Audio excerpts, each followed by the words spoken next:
Куйругун жазалаган түлкү. Жомок. Түлкү талаада жойлоп жүрсө, ит ээрчиткен аңчылар көрүп калат. Алар таягандарын агытып, түлкүгө кое беришет. Түлкү буту-бутуна тийбей качып отуруп, таягандан кутулбасын билгенден кийин жакын арадагы ийинге кире качат. Ошентип, таягандар оозунан жолдурган бөрүдөй болуп, аңкайып сыртта туруп калышат. Ийиндин түп жагына жетип, бир аз эс алган соң түлкү мынтет. Көзүм, сен эмнени көрдүң? Деп көзүнөн сурайт. Анда көзү: мен болгон окуянын баардыгын көрүп турдум. Таягандар жакындап келатканын, ушул жерде ийин бар экенин көрдүм дейт. Түлкү: кулагым, сен эмнени уктуң? Деп сурайт. Анда кулагы: аңчылардын кууп келатканын, иттердин арылдаганын угуп, сага алардын жер жарган дабышын билгиздим, деп жооп берет.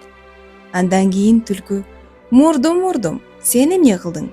Деп сураса, анда мурду: мен коңурсуган жаман жыттуу иттердин жакындап калганын сезип, сага билгиздим, деп жооп берет. Түлкү: буттарым, силер эмне кылдыңар? Деп сураса, буттары: биз күчүбүздүн келишинче тез чуркап, иттерге жеткирбей, сени ушу ийинге алып келдик, дешип жапыр жооп беришет. Алардын жоопторуна маашырланган түлкү: Куйругум, булар мага мынтип жардам берди, сен эмне кылдың? Деп сураса, куйругу: мен тайгандар келатканда коркконумдан эч айламды таба албай, сенин эки арткы бутуңа жашынып калдым, дейт.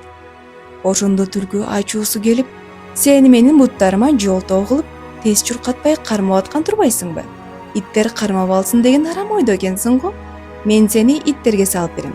Акеңди кылан тантайынчы, деп ачууланып, куйругун ийиндин сыртына булактатып, боортуктоп жатып калды. Ийиндин оозунда аңдып турган иттер сүйүнгөн бойдон түлкүнү куйруктан тиштеп чыгарып талап келишти. Ошентип, куйругун жазалайм деген кем акыл түлкү өзү кырсыкка учурап өлүптүр.